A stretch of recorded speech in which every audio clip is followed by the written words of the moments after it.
Rupert Soskin. And I'm Michael Bott. Welcome to another Prehistory Guys interview, introducing you to people who are out there working hard to bring archaeology and prehistory to a wider audience.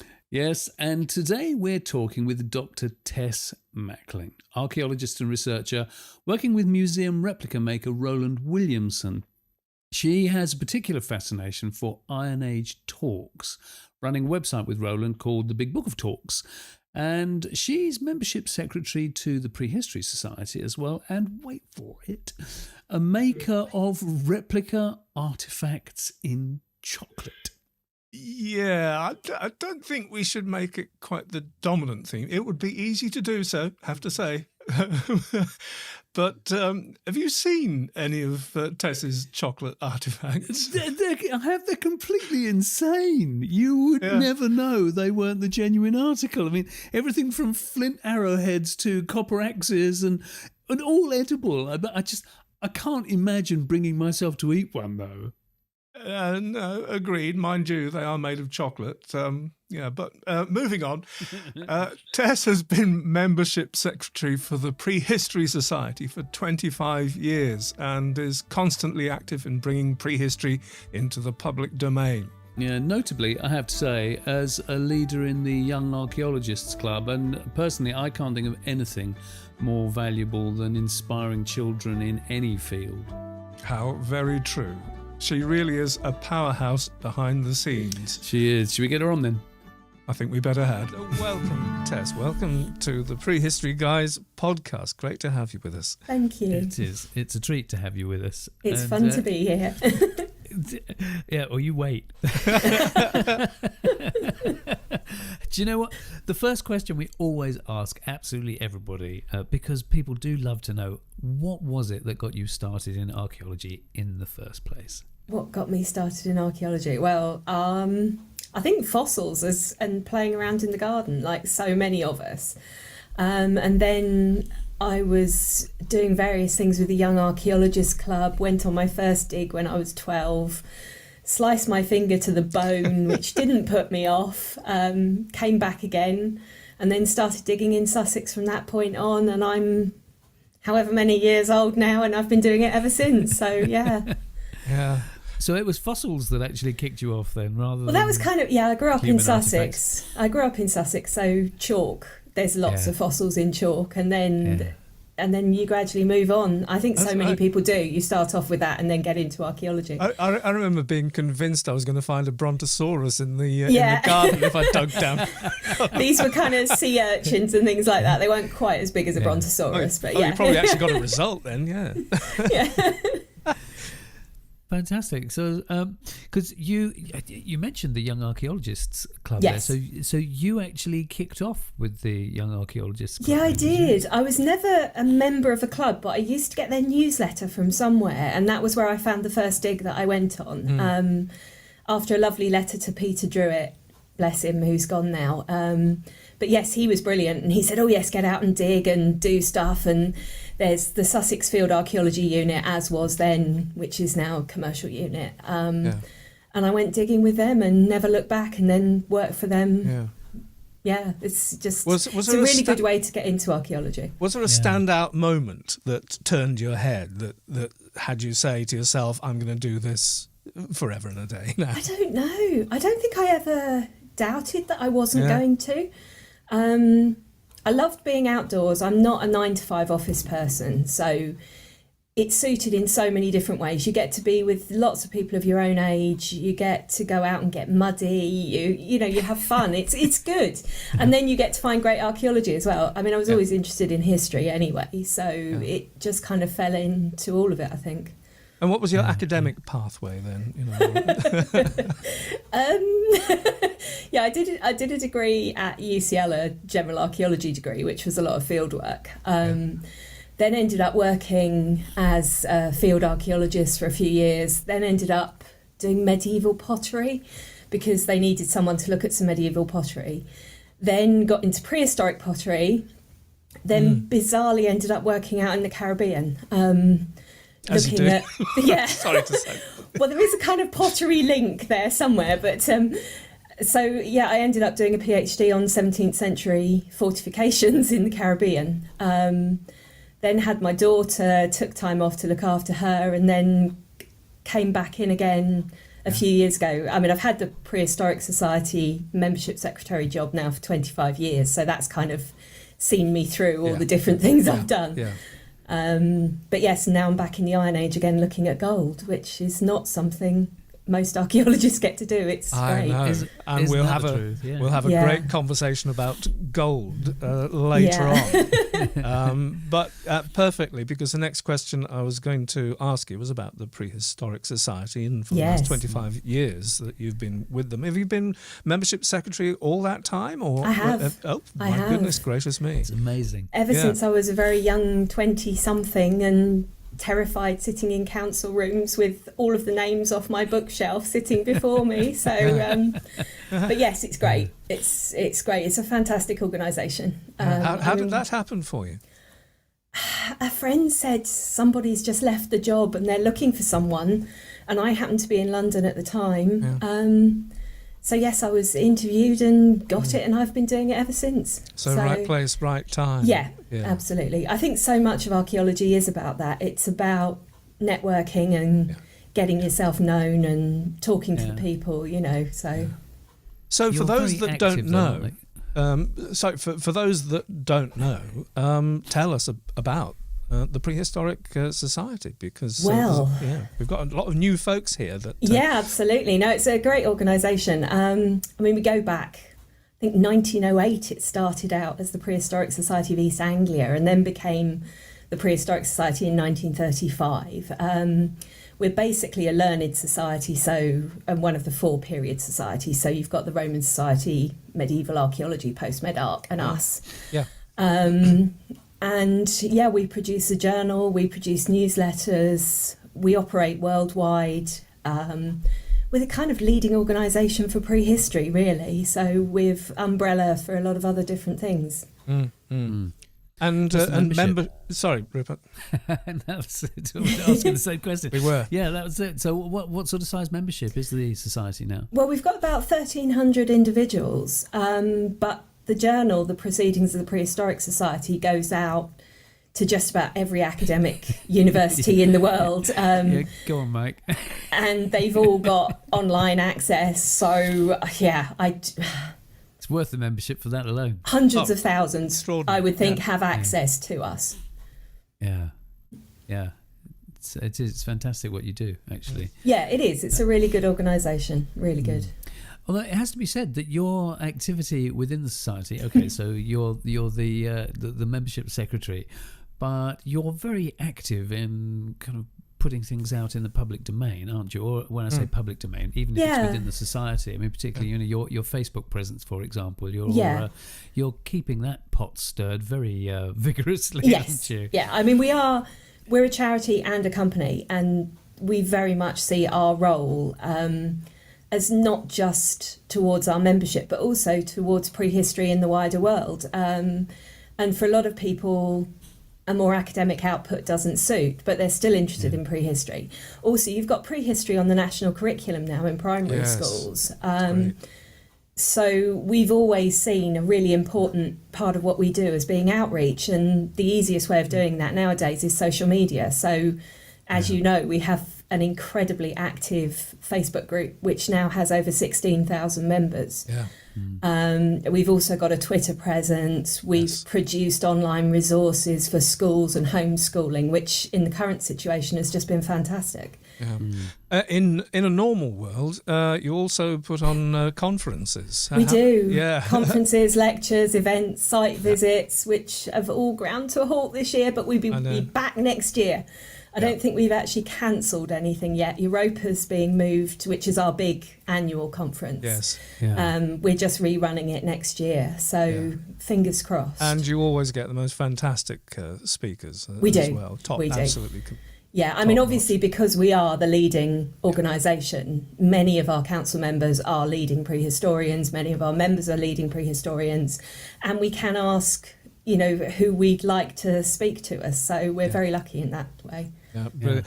So, what are let me give you an opportunity. Let us give you an opportunity to sell the Prehistoric Society. You know, what the benefits of membership, all that. You know, for people having a Well, yes. I mean, we are one of the cheapest national, let alone regional organisations. So not in a pejorative sense. No, absolutely. No, just in the cash way. So I mean, £35, which is what it will cost you for a year, including postage and packing, will get you a copy of our journal, free access online to all back copies of the proceedings of the Prehistoric Society and the proceedings of the Prehistoric Society of East Anglia all the way back to 1908. You get 3 newsletters mailed out to you. You get access to so many grants. We do various grants for travel, conference grants, research grants. I'm just trying to think what else. Lots of site visits. Like I say, we've been really lucky. We went to Must Farm 3 times when it was open. We've been going every year to Avebury to see the excavations there. You'll also get loads of lectures in the evenings in London and across the country, conferences, day schools, you name it, we do it, and all for £35. That is astonishing. You know, now you completely sold it to me again. It is ridiculous value for money. It is. Shut up and take my money. And for students, it's even better because it's only £17.50. So, you know. It's crazy value. It is. It's fantastic. Yeah. Well, anyway, listen, moving on, because otherwise the time will just pass us by and we won't get through half the stuff that we want to talk about. Tell us about, because you do a lot of work with Ronald Williamson, don't you? Roland, Roland. Yes. Did I say Roland? Oh, God. Yes. That's okay. I'm sure he'll forgive you. Yeah, I do hope so. But because he makes museum replica artifacts, doesn't he? And so tell us a little bit about the work that you do alongside. Yeah, I mean, we've basically been working together for about 5 years. And my side of things is more the kind of academic research, whereas Rolls is more kind of how things were made. He's got the very practical knowledge and experience. And together we started looking at Torcs, which has been, a bit of an odyssey. I started off at the beginning not knowing anything about Torcs, and suddenly 5 years on. I'll stop you right there. So you tell people, to begin with, explain what a Torc is, because so many people don't actually know. Yeah, I mean, a Torc, the name actually comes from Torc as in twist. So that's where it starts out, and it used to be TORQUE, as in the Torc twist, but now it's become TORC, and basically they are neck rings. So in this country you get them from about the Bronze Age, where you've got these beautiful gold neck rings of various varieties.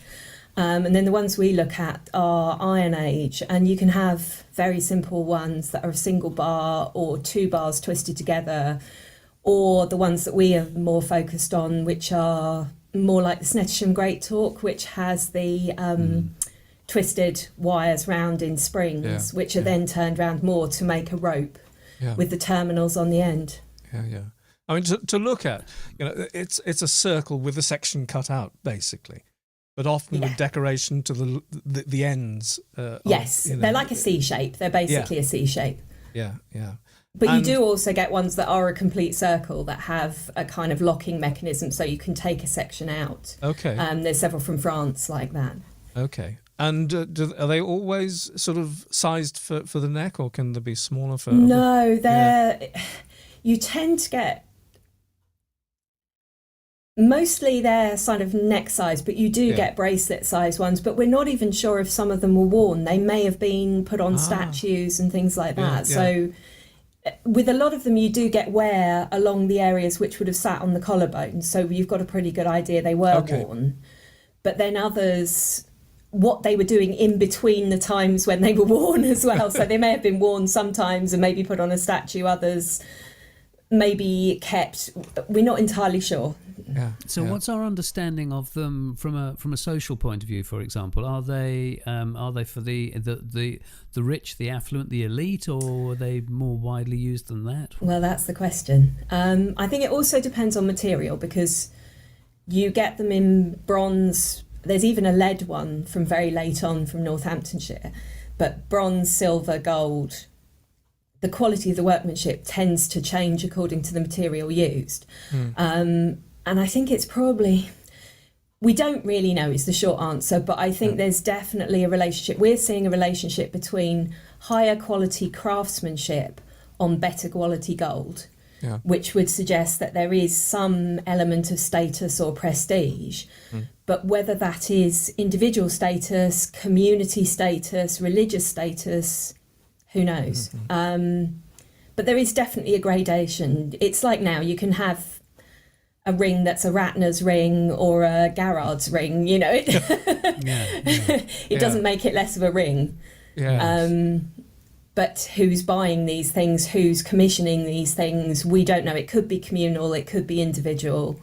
Well, I was fascinated to read that some of them that have been found have, so rather than being solid and extremely expensive, they might have been hollow and even filled with wax to make them feel weighty. I mean, that's one thing we've become very, very interested in, because there is definitely, at the period in the Iron Age when these Torcs start appearing, from about the 4th, 3rd century BC, there is a lack of gold in this country. And we're seeing, if you look at something like the Snettisham Great Torc, which has the huge terminals and the very thick neck, that's 1 kilogram of gold, which is a lot of gold. Wow.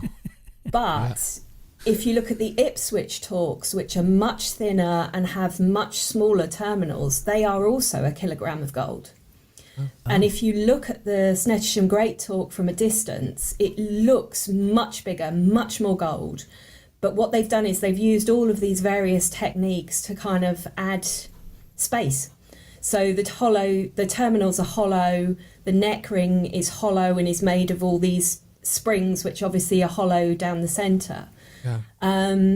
So there is a real thing of more bang for your buck going on. And the absolute maximum of that is the tubular Torcs that you were talking about, which basically look like an inner tube, I guess. And they are packed with wax and an iron core, but the amount of gold in that is only about 110 grams, Right. which is the weight of a lemon. Compared to the Snettisham Great Torc, which is exactly the same size, but is 10 times that weight. So, well, coming back to the craftsmanship, where geographically, though, have the finds been concentrated? Well, the majority of Torcs from this country come from a site called Snettisham in East Anglia, which most people are very familiar with. And I think there's about 175 Torcs, the pieces of 175 Torcs from that site. Oh my goodness. Whereas for the rest of the UK, you're probably looking about, I don't know, less than 100 found in the whole of the rest of the UK. That's amazing. What about Europe as a whole, then? Europe as a whole, we like Torcs more than the rest of Europe. I think the last count I saw for Europe is something like 350. It's all slightly changing because Snettisham hasn't yet been published and it keeps being reevaluated slightly as to how many there are there. But I think the overall total for the whole of Europe, including the UK, is only about 500 or so. This is just for the Iron Age, obviously. So we have a large proportion of them, and of that large proportion, most of those come from Snettisham. But Snettisham is doing something odd. Wow. It's not typical. No.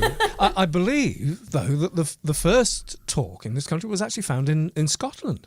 Nethererd. Is that right? Yes, our favourite. It's our absolute, yes. Yes, we're very fond of Nethererd. Little gold, it's a gold terminal from a Torc that would have been basically the same as the Snettisham. So the terminal is the decorated end? The end, yeah. And all that survives of this Torc is the terminal that was buried in the ground with 3 other twisted Torcs and some coins from that would have originated in France.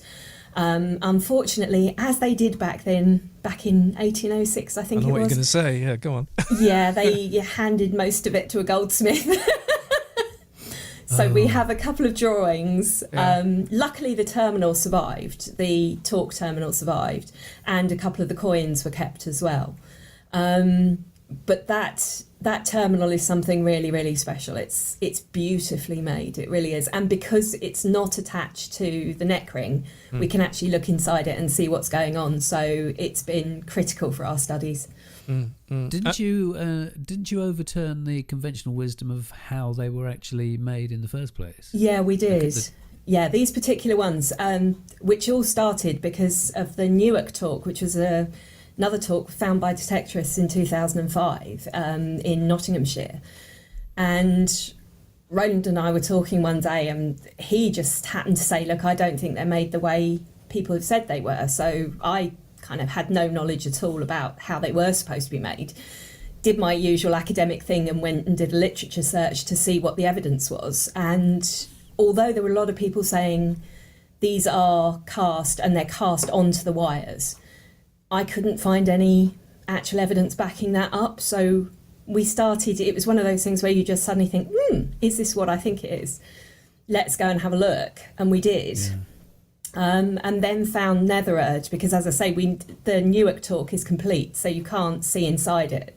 Whereas Nethererd, of course, we can actually have a look into the inside, and that's where on everything, I've got a bit of a reputation on Twitter for asking people to show me the insides and the backsides of things. Backsides, that's show us your backside, yes.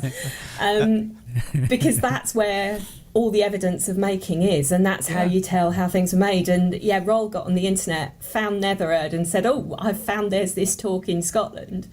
So yes, we went off to the National Museum of Scotland and had a look, and that changed everything, because when we had a look inside it, you could see very, very clearly it wasn't cast. It was actually made of sheet gold. Yeah.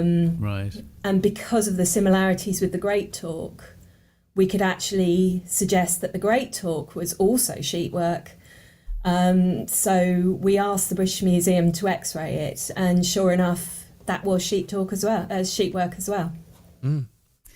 Amazing, really. It reminds me of a similar thing with Bruce Bradley, the amazing American archaeologist, who said it's amazing how so many academics can write papers on hunting when they've never even been out and shot a rabbit. Yeah, I think, and that's the thing I'm learning more and more now, because I come from quite a crafty, practical background. My dad was a carpenter and various other things, so but in talking, I was just going to digress very, very slightly. Yeah. What about your great grandfather? the cycling one. Yes, him. Yeah, talking him. about craftsmanship. This is why also gold is important to me, because my ancestry, my great grandfather was the last in a line of Huguenot goldsmiths and diamond setters that go back to 1720s Huguenot France. And that's the earliest we've got. I mean, they probably go back even further than that. But yes, my great-granddad was the last in the line of the Brio goldsmiths, as they were. And he helped set the Cullinan diamond in the crown and the sceptre. So amazing, yes. Yeah. So I do feel like I'm continuing the family line a little bit. Yeah. You have to say about his cycling, though. Yeah, he was also a champion cyclist. And he held the world record for London to Brighton and back in something ridiculous like 6 hours, I think it was, on a tricycle often as well. Oh my goodness. It's just incredible. I know, it is. It was such a shame. He died in his early 30s. I'd love to have spoken to him. He's someone who, all of my ancestry, I'd have just been presenting them with bits of gold and saying, what's this? How did they make it? Yeah. So, yeah. A small diversion, but an important one, I think. Yes, I'm glad we've gotten into that. Yeah, It's amazing how a little threads can feed through families. Yeah, absolutely. But aside from the talks, so because obviously that's such a huge part of your work, yes, isn't it? Really. But how do you see that? I mean, obviously you've specialised in that because you have a particular fascination for it. But from a social and cultural point of view in prehistory, how do you see them actually fitting there? You must have some sort of sense of what they're about. My feeling is they're communal, because you don't. On the continent, you find them in graves. Not very often, but you do find them in graves. Okay. In this country, you don't. So we have all the incredible graves of East Yorkshire, the chariot burials, which have massive high status goods, all sorts of other things. They never include Torcs. Right. Now, it may well be to do with differences in burial practices, perhaps, and we're also seeing a longevity to a lot of the Torcs, that they are... Snettisham seems to be a one-off event in the 1st century BC where they put all of these Torcs in the ground. Yeah. Probably... The work we're doing at the moment is suggesting that they go in all at very similar time. So it's not occurring as a horde necessarily. No. No. This is my feeling is this is some kind of deposition at once, which ends the culture of Torcs in this country. Goodness. Okay. Yeah, this is something we're working on at the moment, but there do seem to be relationships between the hordes. Basically, you've got pieces of material in one horde that appear to have been taken from another horde to be used, but that the whole lot has gone in the ground at the same time. But there's definitely cross links between various of the hordes, so it's not that one horde went in and then 20 years later the next horde went in. I mean, as I say, it's very early stages, but our feeling is this happened very, very quickly, and it almost marked the end of that culture. That the relevance of Torcs was no longer there for whatever reason, and the feeling of them being communally owned, or I don't know what the right word for it would be, is that we know that several of those Torcs are quite a few hundred years old before they go in the ground. Okay. So where have they been in that time? We're also working on something where we think that we're working with people who specialise in spring fatigue, would you believe? Spring fatigue. Well, it's a metal sense. thing. Yes. Yeah. So basically what we think... There's certain evidence from one of the Torcs at Snettisham that would suggest it's been opened and closed regularly, so presumably been taken on and off regularly, but has then been rested for a significant amount of time. And then when it's reused again, it's broken because of this particular way that metal fatigue works. Now, if that's the case, it does suggest that these things have a changing usage over time, that maybe they were going onto statues or they were going away into boxes. We're not sure at the moment. This is all kind of developing, but it's certainly not a straightforward picture of you put your Torc on for a ceremony, you take it off, it's yours. It seems to be much more complicated than that. Do you have a sense at all as to who would have worn it? I mean, breaking it down, starting at top level. Would women have worn them predominantly, or men, or is it a split? Do we know? Again, there's all of these things. I mean, we've got this record of Boudica wearing this gold necklace. Now, how accurate the translation of that is and things like that, I can't really comment on. I don't think there's anything to suggest that women weren't wearing them. We've obviously got elements of matriarchal society in Iron Age Britain. Equally, they, as I say, the very, very good ones, like the Snettisham Great Torc, Nethererd, probably Newark, they are prestige items. They are made by the best goldsmiths. They are very complicated. The gold is very pure at a time when gold was a rare commodity. That, to me, even though we keep trying to get away from things of status and prestige, you can't help looking that way. Now, whether that's monetary, I don't know. So it could be different how we see prestige nowadays. It might have been religious prestige or family prestige, or I don't know is the answer. I think these things were definitely important. They definitely meant something. Gold at a time when you don't really have anything naturally shiny. We're so surrounded by shiny things nowadays, we don't think about it. But back then... That's a fair point. But it is, I mean, you've got water and you've got the occasional mirrors back then and maybe a bit of glass.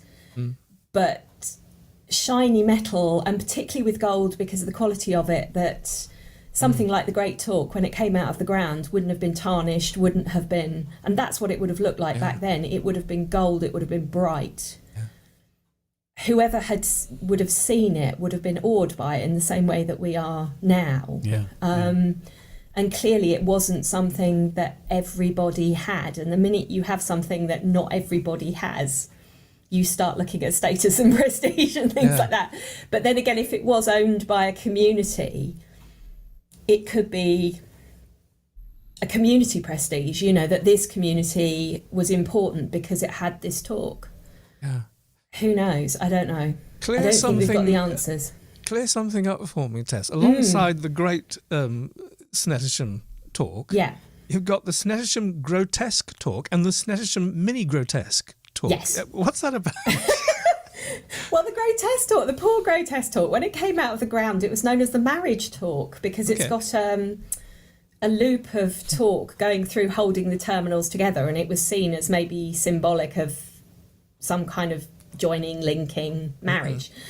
And then it seems to have picked up along the way this description of the grotesque talk, because it's not as, it's something called plastic art, which is this very high relief, very modernistic almost nowadays looking style.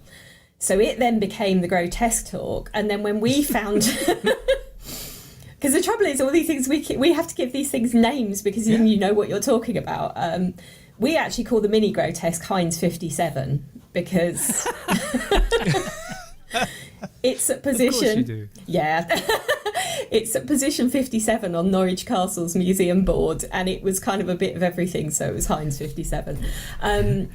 But in papers, we called it the mini grotesque because it has a similar style of art to the grotesque talk. So I'm so glad we cleared that up. yeah. We also have the B52 as well, which is another.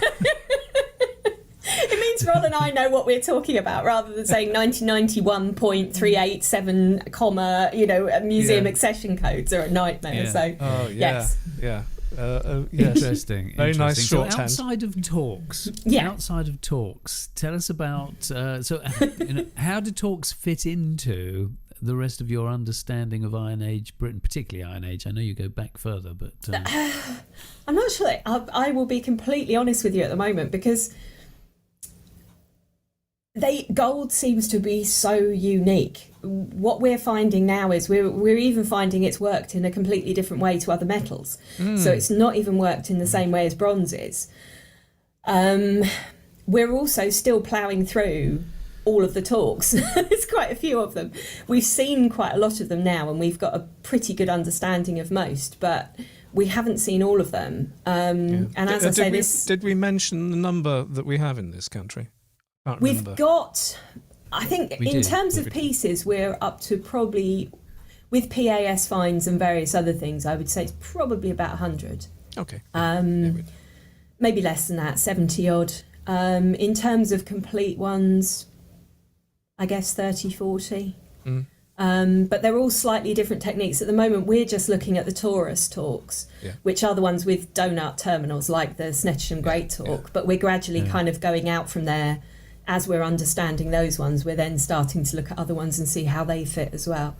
But currently we don't really have a chronology for any of them because most of them are either antiquarian finds or they're detector finds, or even when they've been kind of excavated properly, you've got no other contextual information. You've just got talks in the ground. Oh, I see. Oh, amazing. So I didn't realise that. That is a problem, isn't it? Gee. Yeah, it's very tricky. So... And previously, everything has been down to art historical criteria. So this period of Celtic art dates to this phase. This one is later because, but it's all a bit... We're not entirely happy with it. We don't think... And the technology seems to be giving clues to suggest that actually things aren't quite the way, again, with that people have assumed that they were before. Because so often in this country, we've found something different and then said, oh, that must have been imported from the continent. We couldn't do that kind of metalworking at that stage. Whereas we're finding that, yes, actually we were quite capable of doing metalworking of that skill at that stage. And it also tends to happen from north to south. So Nethererd has always been assumed of being an import from East Anglia because Scotland couldn't do this stuff, in inverted commas. Really? Yeah, whereas we are seeing more and more, you've got certain types of very specific Scottish finds, like these what's called massive arm rings, and also ribbon talks that are actually occurring in Cambridgeshire, East Anglia. So there is obviously trade going from Scotland south, and we've always wondered whether the talks are a north and west phenomenon, because that's where the gold is. Yeah. Interesting. So, am I right in thinking that the Vikings come along and complicate matters a bit? Well, this is the Newark talk was found, as I say, near Newark, which is on a river crossing. It was found in quite unusual circumstances because it was found on its own, which, although that's not unheard of, normally talks are found in groups of kind of 3 or 4. What's also really unusual about the Newark talk is that it has this rather large cut in it, which was always assumed to be kind of plough damage, something like that. When we had a really close look at it, you can see that actually it's been done with a very sharp blade. The knife has gone in and then it's been opened. So you've got a kind of open cut.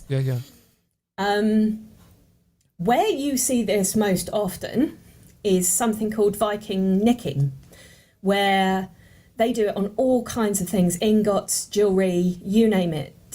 Initially, it's thought to test purity. So you put a nick in it to check, is it 100% gold or is it something that's been gilded to look like gold? But there also seems to be a ritual element. So you have these bar ingots, which have got about 40, 50 nicks in it. It may be something to do with trading, that as you pass it on, you nick it and it's part of the process.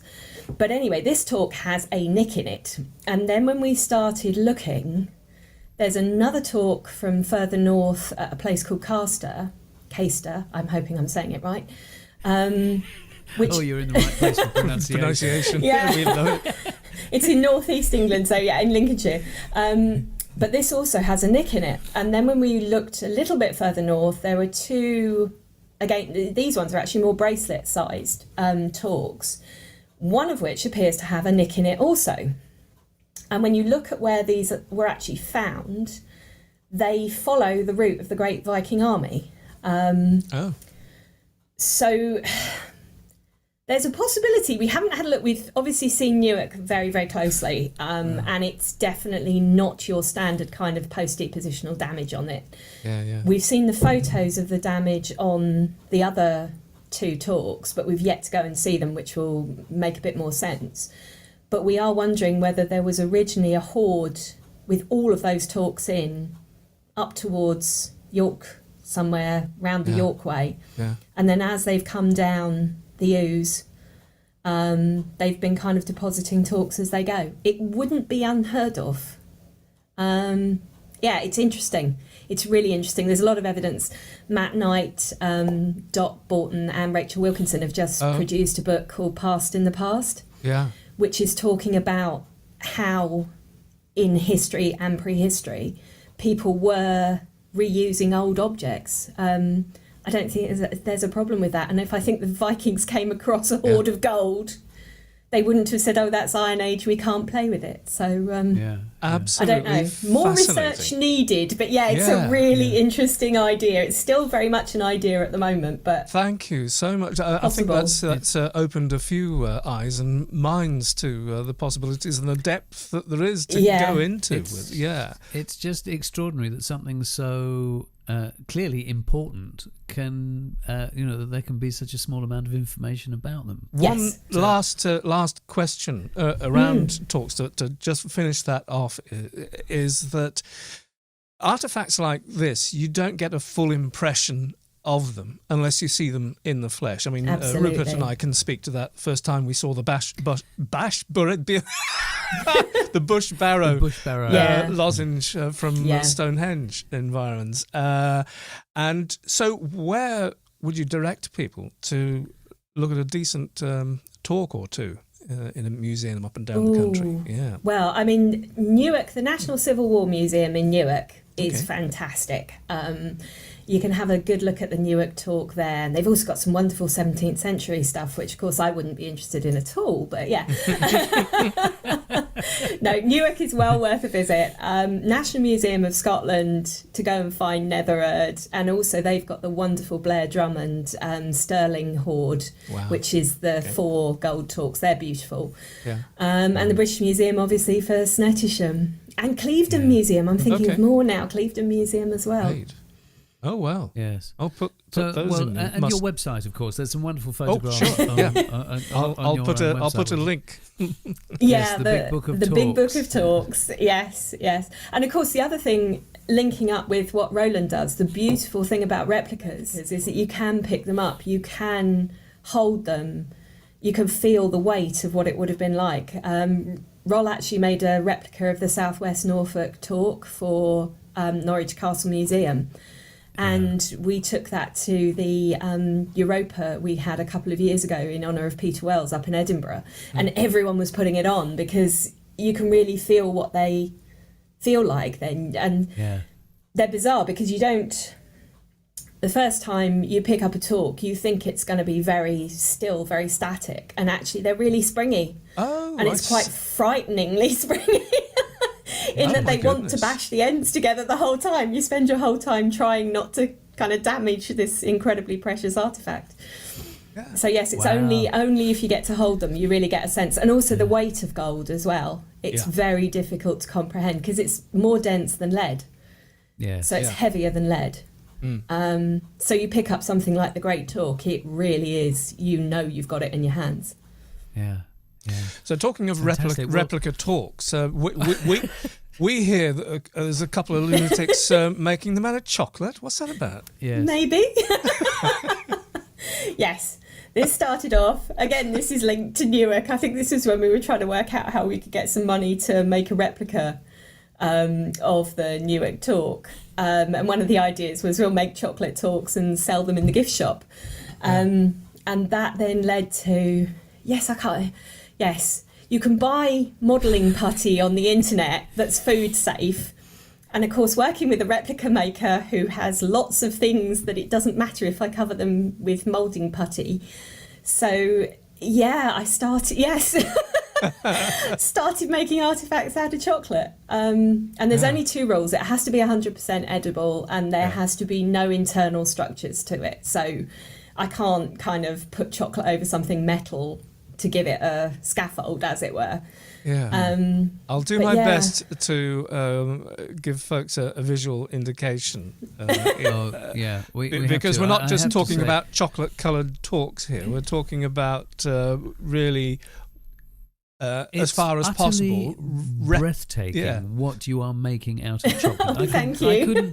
couldn't believe it when I first saw them. I thought, how could you actually bring yourself to eat them apart from anything else? Yeah. Yeah, I don't. No, I think I'd force myself, but but even, I mean, for people who haven't seen them yet, you've got copper axes, flint arrowheads, worked flints, all that kind of stuff. But they look like the actual artifact. They don't look like chocolate at all. It's an Yeah. extraordinary piece of work. They have fooled a couple of people, actually, that have actually thought, particularly the socketed... There's an Armorican axe that I made Yes. that did fool a couple of people. Yes, I keep threatening various museums that they'll come back and find that their talk is now a chocolate talk rather than... Yes. Come back into the museum in the morning and it's just a puddle of chocolate. No, you see, atmosphere-controlled cases, it would be fine. Perfect.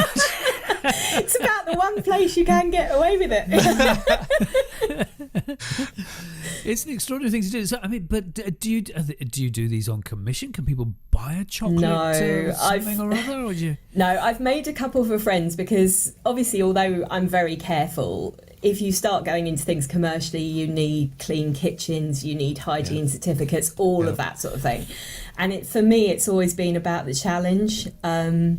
So it's more about, can I actually do it? Yes. That's always been the thing. And quite often, if I've made one once or twice and perfected it, I won't really make it again. I mean, we have done workshops in the past, Roland and I, where he talks about replicas. Actually, it's quite good fun. He talks about replicas. I bring along a load of chocolate, and for the last hour or so, everyone sits around, has a glass of wine, and paints something. So, yeah, takes away their own hand axe or whatever. Is it the butler's brooch? Oh yes, Mrs. Getty's brooch, the butler's field brooch.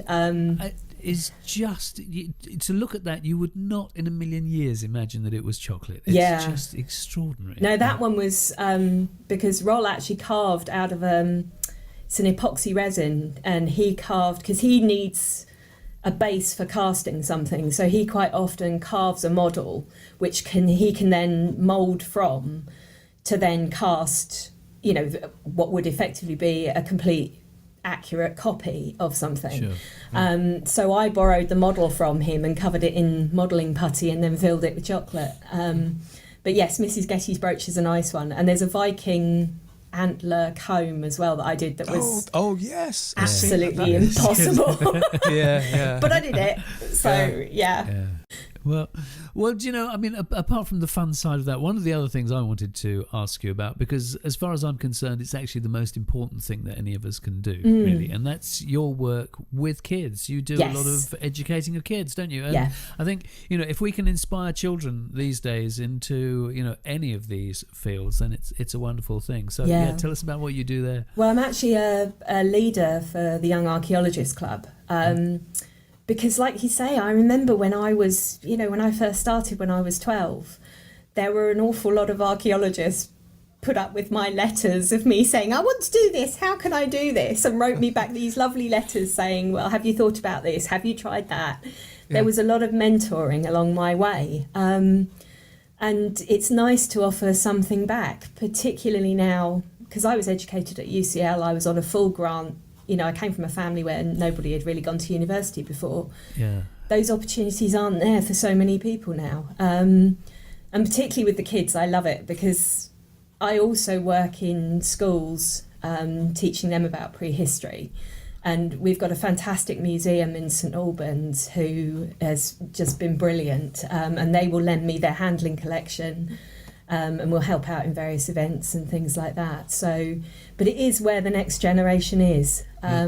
If we don't work with the children and inspire them and make them realise, because so many children don't think it's for them. That's why I particularly like working in schools, because you have children from all kinds of backgrounds who would never even think of archaeology. It's just not on their mental map. But you can really inspire them. Again, replicas, reenactment and things like that come into that as well. Because Roland does a lot of work doing Viking things and Saxon reenactment. And when the kids see somebody dressed up as a Saxon Haskell or a Viking with all the gear and swords and shields and, you know, the pots for making things and all sorts of other stuff, it just fires their imagination. It's so important. Really fantastic, it's great. I hadn't realised, you know, the prehistory was on the curriculum. How long has that been? Since 2014. It's been there. I'm 6 way behind the years times now. I am. That's fantastic. Yeah. So year 3 and 4, what are they? 8, 9? Yeah. Okay. Yeah, they do. They start doing prehistory, and they love it. They're really good at it. Yeah. Cool. That's so nice, actually. That really is a thing, so that we can actually be bringing kids up not to imagine our ancestors as just still lumbering around wearing bear skins. Yeah. I mean, that's part of the reason, going back to the Prehistoric Society, that was why we developed the school resources blog that we've launched a few weeks ago. Because so many teachers were saying, we don't know what we're doing with this. You know, we know the Victorians, we know the Saxons, we don't really know where we're going with prehistory. So that was a large impetus behind us creating these resources. Because it is more intangible. You know, it's much easier to say, this is a Saxon, this is a Victorian person, this is, you know, Tudors. Absolutely. But having read, you know, a few of your communications and blog posts, can I say how brilliant you communicate to your audience, Tess? Oh, thank you. Yeah, they're really... really readable, and you keep a story going and keep the interest there, and you point out what's pertinent. That's part of the reason why we wanted to start the Big Book of Talks, because we are peer review academic publishing. That sits underneath everything we're doing, so it has to be proven with evidence and peer review. But we also wanted a way for people who are outside of academia, who haven't got access to the journals, and also just something that was current. So because like I say, we're working on so many different things, and that whole thing with the Viking Nick Torcs, there's not enough evidence there yet to do something heavily peer-reviewed on it. But there's enough to just put it out there and say, this is an interesting idea. And then if somebody else comes up with something, they can see that we're thinking about it as well. So it's and also images. It means we can use lots and lots of images, which is lovely. Particularly with something like artifacts, you need to have lots and lots of images. And the current restrictions of journal publishing, I understand why, because it costs them. It's working for the Prehistoric Society. I know that the journal is the biggest thing we do, and it does have a cost implication. So yes, but the website has allowed us really just to write the way we want to write, I think, occasionally, which is good fun. Tess, it's been an absolute delight talking to you this afternoon, as we have. It has. We've enjoyed ourselves. I have to ask you, before we disappear, though, that it almost seems like a stupid question to say what's next, because you already do so much just ongoing stuff, that you're just keeping on producing stuff. But have you got any shifts of impetus in the foreseeable future? Or, that's a tricky one. Not? I mean, we tend to go where the research takes us. That's the beauty of being independent researchers, that you can suddenly think, right, this is an avenue we want to explore. We've got a lot more talks we want to see. Because at the moment we're still categorising them. We're at the basic level, really. The grand theories are yet to come. So yes, see more talks, do more. I think the angle that we'd like to develop a lot more, because we work with an incredible team of goldsmiths and silversmiths, very, very talented, and I think we'd like to have a bit more of a go of experimental stuff to see. I use the word experimental. Replication. It's not an experiment. These guys know what they're doing. There's no experiment about it. But just to see what we can produce, how quickly we can produce it, and just learn a bit more about the talks, really, I think. That's a plan. Yeah. Fingers crossed. Tess, thank you so much. Indeed, it's been a treat, and well, hopefully, when all the lockdown and everything else has passed and things get back to, I won't say normality, because I'm not sure that any of us really want that. But when we're back to our work being able to move forwards again, then we very much look forward to seeing you. Yes, at conferences, at the next and event. The like. Yes, fingers crossed. End of October, we should be having a lecture, but. We shall see. We shall see. Yeah, we shall we see. may have to go online instead. So. In the meantime, I'm sure our listeners will have really enjoyed this. It's probably an avenue that not many people have pursued, and to have this chocolate and little bit of an eye opener is really gold. Really nice. Yeah. And teaching kids. It's good work that you do. Thank you. Thanks ever so much, Tess. Thanks for having me. And thanks to you folks for listening too. All right. Yeah. Bye-bye. Cheerio. Bye. Thank you for watching this Prehistory Guys show. There's loads more to watch, and you can get to some of it on this playlist here. If you'd like to receive updates about when we publish new content, hit the subscribe button, and you can unlock even more content by becoming a Patreon supporter. Hit this button here to find out more about that. See you soon.